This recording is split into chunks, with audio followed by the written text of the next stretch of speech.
Okay, y'all, this is it. Like I said, I was gonna do the video. I put out a couple articles for the past 48 hours. Pretty much discussing some concerns I have, like in the Israelite community between the men and the women.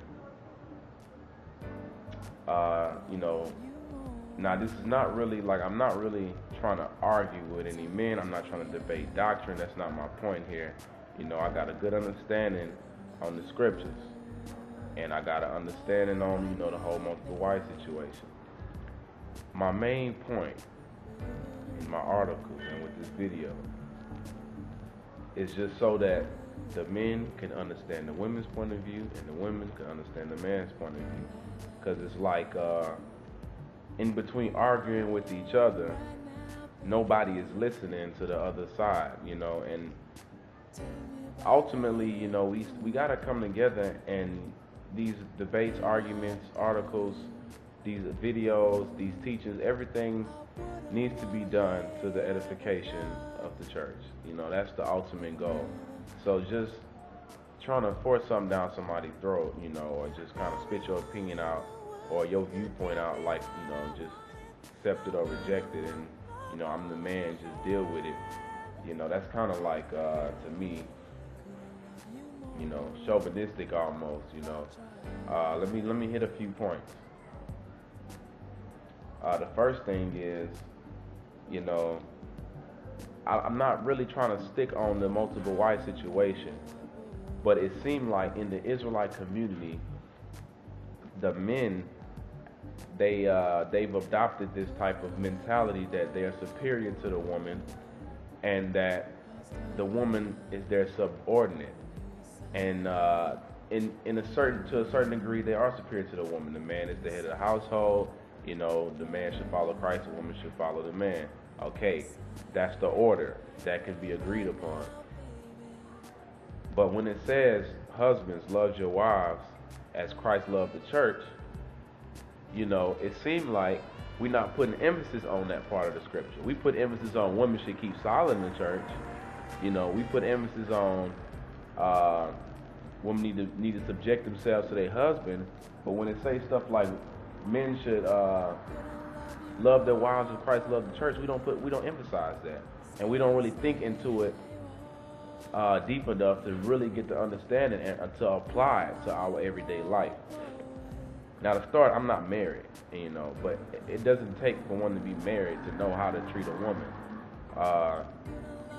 And the only reason I can say that is because I've been personally speaking with women, both single and married, and just getting their viewpoint on the whole situation.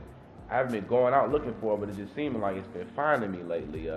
These women have just been finding me and, giving me their opinion and their outlook on everything. So I just decided to go ahead and bring it out and, present for the women, like, their concerns. Because it's not really debating doctrine. What it is, I'll give you an example. Like, if a man should love his wife as Christ loved the church, well, Christ died for the church. Christ died for his people. So you got to be willing to die for your wife. That's the first thing. Number two, another small point, Christ washed his disciples' feet. So he went as low as to put himself at, in the servant level to do this for his disciples. So, this is the same type of love, like I said in my article, that the men need to have for the women. Because the men, it seemed like the mentality is, you the wife, you need to raise the kids, you need to have the house clean, you need to have the meals fixed, you need to give me the duty of marriage, my due benevolence, and that's your role. And the thing is, the women feel like that they're just, how the Apocrypha says that, yeah, sorry about that, I got distracted. But like I was saying, the Apocrypha says a good wife is given, to a righteous man as a good proportion, as a good portion. So the thing is, the women feel like they're being treated as objects, like they only used for sex, cleaning, childbearing, and that's it. you know, and it's like nobody's really taking in consideration the emotional factor of females. You know, most people just taking an attitude like, you know, just submit to your husband, that's it, just deal with whatever, whether he's a tyrant or what, you know, and it's like, I mean, us as righteous men, we need to have some compassion for our wives. You know, it's just like, we can't, I mean, we shouldn't just keep that mentality like, yeah, I'm the man, what I say goes, and she just need to deal with it, you know, because I don't think Christ was doing that. He wasn't dealing with people like that. You know, he wasn't dealing with the disciples like that. He wasn't just telling, you know, what I say goes and just deal with it. If you ask him a question, he give you an explanation, you know? So it's kind of like, and when he gave the example of as low as washing his disciples' feet, you know, that's the personification of love, you know, to say that he's the king and he's washing his disciples' feet. That's, you know, we need to take on the same attributes with our women. We need to wash our wife feet, you know, give them a massage or something. Do something for them, make them feel good, make them feel like they love, you know, because that's how Christ loved the church. He did stuff to show us how much he loved for us, to the point where even he died. You know, men like to use that Abigail story. You need to be like Abigail. You need to be prudent like Abigail. I mean, yeah, okay, it is nice for women to be prudent like Abigail and to be humble like that. That's a very good trait. But just because you got a woman who humble like that, does that mean you should take advantage of it and treat her like a tyrant? You know? Or should you actually thank the Most High that you got a righteous woman that's listening to you, that's not being headstrong, you know, that's not acting like the woman with the curses, and, you know, and treat them as such.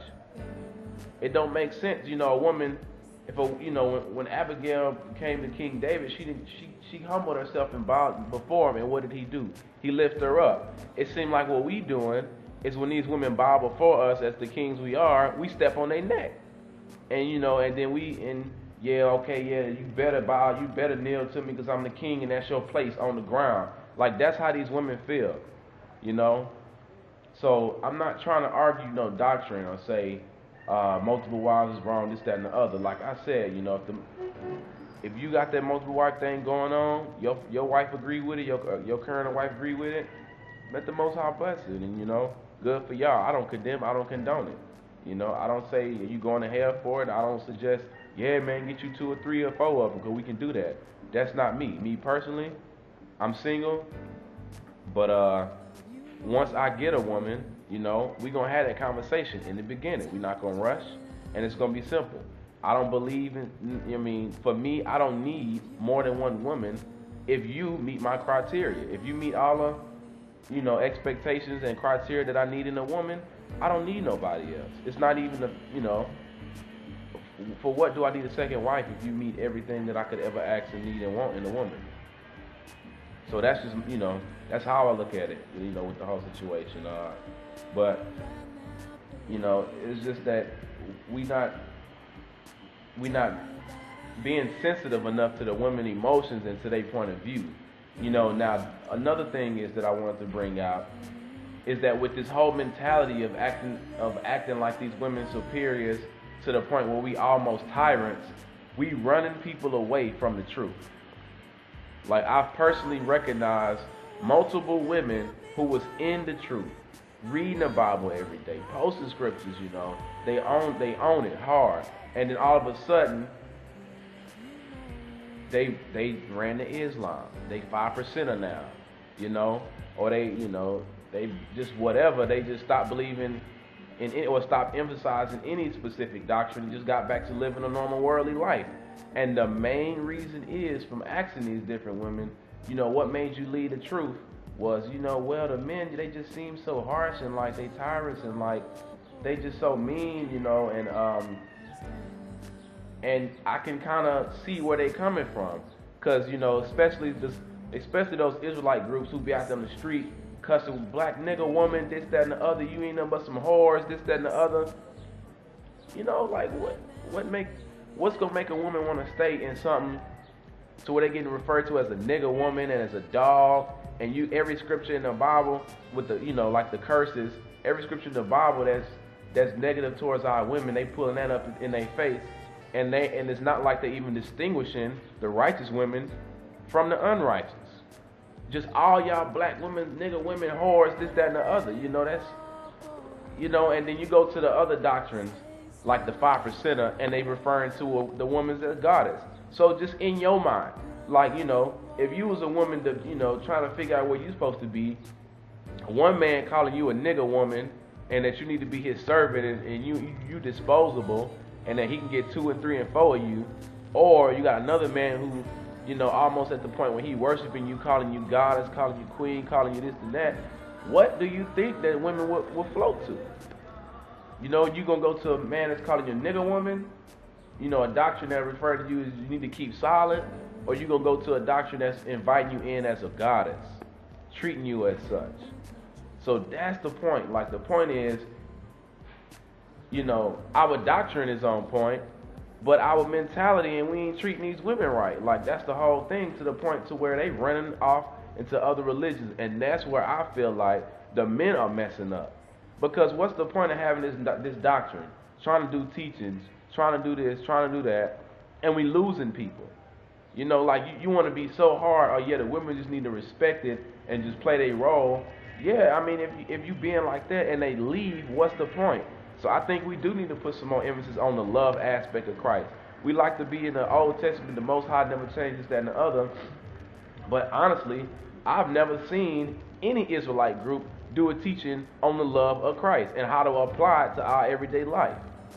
So that's what I think we need to, we need to start teaching in these Israelite groups. We need to start discussing. We need to start applying that, because these women are taking a serious effect. I'm not soft. I'm not trying to, I'm not trying to make a video uplifting women just to get women on my tip. But I'm really genuinely concerned about the welfare of our women in this Israelite thing, because they leaving us. And to me, it's just stupid to be doing all this, leaving the country, out here street preaching and all this, that, and the other, making videos, doing teachings, having Passovers, and trying to keep the heritage, and the women ain't even happy.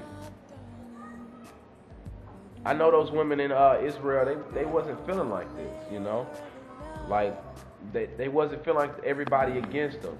And then when it is some righteous women out there, we fail to even recognize them. We don't even acknowledge they exist. Like, we gotta just, man, right is right, wrong is wrong, man. And some stuff that just ain't right. Like, just ignoring these women's feelings and their emotions. Like, we already know women are emotional creatures. That's what we accept when we get married. So you can't just be like, oh, don't be emotional. Nah, man, you gotta love your wife as Christ loved the church, which means you gotta consider her feelings.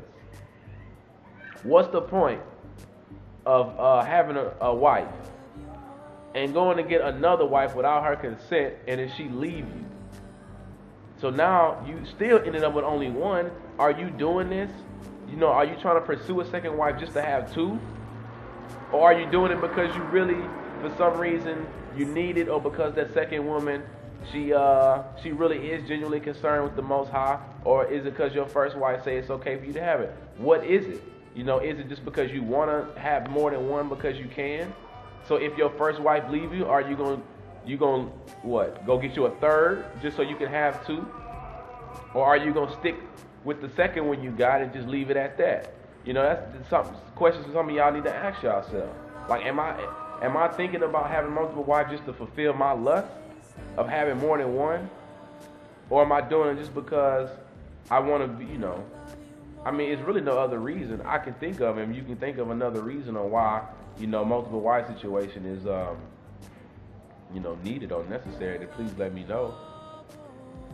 But honestly, man, I've been talking to some of these women, and some men contact them various ways, whether it be in person, through a friend, Facebook, whatever, Skype, whatever, and they let me know straight up, like, some of the stuff that these men be doing to them, and I'll give you some examples.